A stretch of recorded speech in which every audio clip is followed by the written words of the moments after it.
Christina Marta Tiahahu oleh Palestina Fazekinanti 2811 MIPA 5. Biografi Marta Christina Tiahahu lahir di Nusa Laut, Maluku 4 Januari 1800, meninggal di Laut Banda, Maluku 2 Januari 1818 pada umur 17 tahun. Marta Christina Tiahahu tercatat sebagai seorang pejuang kemerdekaan yang unik, yaitu seorang putri remaja yang langsung terjun dalam medan pertempuran melawan tentara kolonial Belanda dalam Perang Patimura tahun 1817. Di kalangan para pejuang dan masyarakat sampai di kalangan musuh, ia dikenal sebagai gadis pemberani dan konsekuen terhadap cita-cita perjuangannya. Dengan rambutnya yang panjang terurai ke belakang serta berikat kepala sehelai kain berang atau merah, ia tetap mendampingi ayahnya dalam setiap pertempuran baik di Pulau Nusa Laut maupun di Pulau Saparua. Siang dan malam ia selalu hadir dan ikut dalam pembuatan kubu-kubu pertahanan.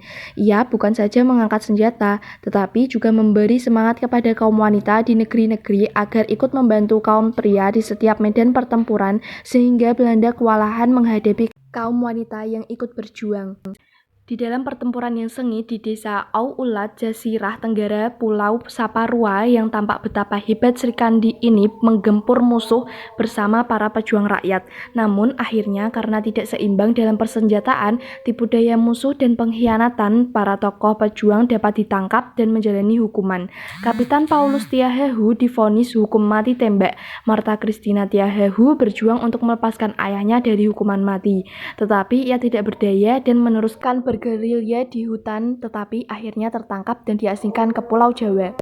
Di kapal perang Everstein, Marta Christina Tiahahu menemui ajalnya dan dengan penghormatan militer jasadnya diluncurkan di Laut Banda menjelang tanggal 2 Januari 1818.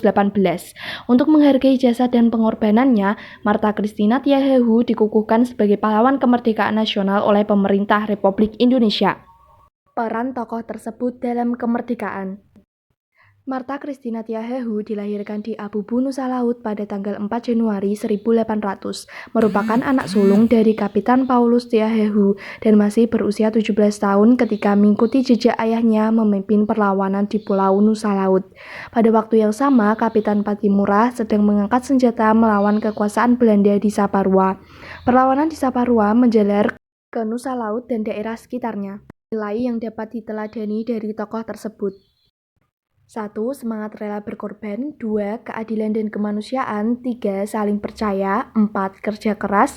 5. Berani. 6. Jujur. 7. Tidak mementingkan diri sendiri. Pesan yang dapat diambil untuk masa sekarang. Dari sedikit rekaman kisah Marta Christina, ada banyak keteladanan, nilai, dan inspirasi yang tetap diperlukan di masa ini.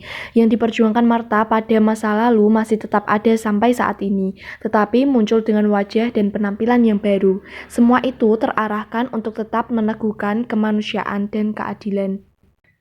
Marta Christina Tiahahu merupakan pahlawan nasional yang mampu bertindak melampaui zamannya. Warisan nilai perjuangan Marta Christina masih relevan sampai saat ini, terutama semangat pantang menyerah melawan ketidakadilan yang dialami Maluku pada masanya. Kini ada tantangan tersendiri bagi semua orang di negeri ini untuk mengisi dan meneruskan perjuangan Marta Christina. Di negeri ini masih ada kemiskinan, ketertinggalan, kebodohan, dan kesejahteraan yang harus dihadapi untuk mewujudkan kehidupan yang lebih baik. Monumen Marta Christina Tiahahu.